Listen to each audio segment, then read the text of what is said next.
Lo ấy loอย่างนี้คนខ្មែរខាងប្រទេសមានជ័យមានជំនាញជាអ្នកបណ្ដុះផ្សិតដោយប្រើប្រព័ន្ធសូឡាទេតែចេះនឹកគិតឃើញបង្កើតកង់បែបអគ្គិសនីដោយប្រើដំបូលសូឡាឡើងមកមានលក្ខណៈពិសេសមែនតើបងប្អូនទាំងអស់គ្នាហើយអាចនិយាយបានថាជាកង់បែបអគ្គិសនីដំបូងគេនៅខ្មែរយើងទៀតផងចំពោះដើមចំដំបូងដែលនាំឲ្យគាត់បង្កើតកង់បែបអគ្គិសនីនេះឡើងមកបងប្រុសរតនាក៏ថាដោយសារតែបងប្រុសក៏ចង់ជួយដល់បងប្អូនអ្នករត់កង់បីខ្មែរយើងឲ្យទទួលបានអត្ថប្រយោជន៍ច្រើនជាងមុនប្រើរបស់ខ្មែរជាពិសេសផ្ដល់ផាសុខភាពដល់អ្នកជិះហើយអ្វីដែលសំខាន់សម្រាប់គាត់ហ្មងគឺចង់ចូលរួមជួយកាត់បន្ថយនៅការបំពុលបរិស្ថានផងដែរដើមចោមដែលធ្វើឲ្យខ្ញុំ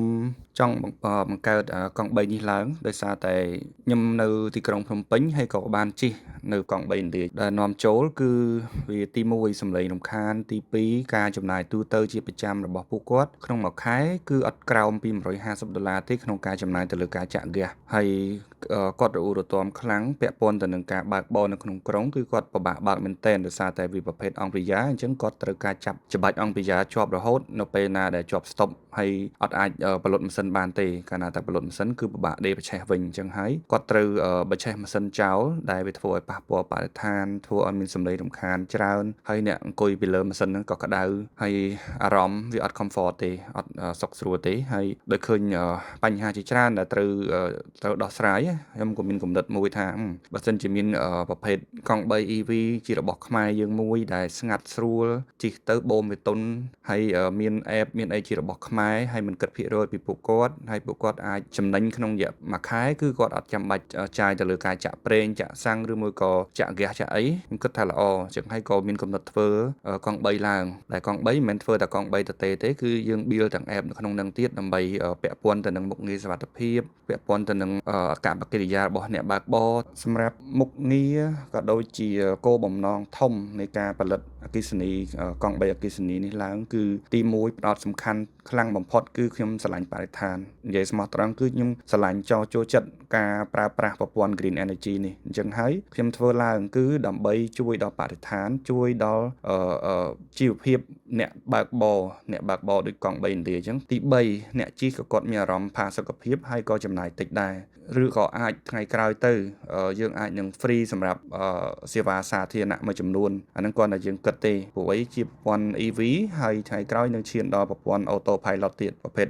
LiDAR បូកជាមួយនឹងកាមេរ៉ាកង់3នេះគឺមានចំណុចពិសេសច្រើនដែលយើងមិនអាចរៀបរាប់ដោយខ្លីៗកើតដោយសារតែវាមានប្រព័ន្ធប្រាំងទំនើបចាប់ប្រាំងបានជាប់ល្អក្នុងចម្ងាយខ្លីប្រព័ន្ធចង្កូតប្រើភ្លើងជំនួយប្រព័ន្ធ suspension ដែលទន់ស្រួលយើងបើកក្នុងផ្លូវលាក់បានយើងអាចចុះទឹកបានក្នុងជម្រៅជ្រៅដល់ 0.8 ម៉ែត្រប្រព័ន្ធសុវត្ថិភាពlow voltage ប្រភេទអាគុយ lithium ion ដែលយើងអាចប្រើបានរហូតដល់16ទៅ20ឆ្នាំការប្រើប្រាស់ solar direct ពីលើដំបូលដែលអាចសាកចូលអាគុយផងហើយកំពុងតែធ្វើដំណើរក៏យើងអាចសាកបានដែរមែនតើទៅបងប្អូនទាំងអស់គ្នាកង់3អគ្គិសនីនេះបងប្រុសជាមួយក្រុមការងារចាយពេលយូរមែនតើដោយបងប្រុសគាត់ប្រាប់ថាគឺដោយសារតែវាជារបស់ទី1ហើយ model នេះនៅលើពិភពលោកអត់ទាន់មានទេបើនិយាយពី concept វិញគឺថ្មីសុទ្ធតែម្ដងអត់មានច្រឡំពីខាងណាទេបងប្អូនទាំងអស់គ្នាចេញពីការគិតការគូការធ្វើរបស់កូនខ្មែរយើងពិតតែម្ដងសម្រាប់រយៈពេលគឺចាប់តាំងពី2020 2021 2022ទៅអាចសម្រេចជាប្លង់ 3D បានអញ្ចឹងមកទល់ពេលនេះនៅតែបានខ្ទង់ 80% ទេវាចេញជារូបរាងអាចបើកបរបានហើយក៏ប៉ុន្តែយើងនៅដាក់ stop ដាក់ភ្លើងដាក់អំពូលដាក់អីបំពាក់ប្រព័ន្ធគ្រឿងអេឡិចត្រូនិកមួយចំនួនធំទៀតសម្រាប់ការងារនេះគឺពួកយើងសន្សំលុយដោយខ្លួនឯងខំប្រឹងរកលុយផងការច្នៃស្រាវជ្រាវផងអត់តន់មានខាងវិស័យណាមួយដែលជួយគ្រប់គ្រងនៅឡើយទេដោយសារជាការស្រឡាញ់ពួកខ្ញុំទាំងអស់គ្នាគឺស្រឡាញ់គិតពីបរិស្ថានមែនទែនសូម្បីតែខ្ញុំបដិផ្សិតក៏ខ្ញុំប្រើ solar green energy សុទ្ធដែរបាទគឺពួកយើងគិតពីបរិស្ថានមែនទែនហើយការចំណាយពេលរៀងយូរដោយសារតែវាជារបស់ទី1ហើយនៅក្នុងពិភពលោកគឺអត់ទាន់មានទេ model នេះគឺ concept ថ្មីសុទ្ធតែម្ដងអត់មានចំណងពីខាងណាមកទេអញ្ចឹងហើយយើងធ្វើហ្នឹងគឺធ្វើដើម្បីប្រជាពលរដ្ឋខ្មែរសម្រាប់រត់សម្រាប់បើកបរនៅក្នុងប្រទេសខ្មែរយើងនៅពិសេសគឺនៅទីក្រុងភ្នំពេញតែម្ដងសម្រាប់ការប្រកួតប្រជែងខ្ញុំគិតថាដូចជាអត់មានអីត្រូវនេះទេដោយសារតែយើងធ្វើឡើងគឺចេញពីផលវិបាកនិងបញ្ហារបស់គេអញ្ចឹងយើងធ្វើចេញពីបញ្ហានិយាយសួរស្ដាប់ទៅបញ្ហារបស់គេទាំងប្រមាណគឺយើងយកមកដោះស្រាយទាំងអស់អញ្ចឹងហើយ ខ្ញុំជឿជាក់ថាប្រជាពលរដ្ឋខ្មែរគាត់នឹងងាកមកគ្រប់គ្រងប៉ុន្តែ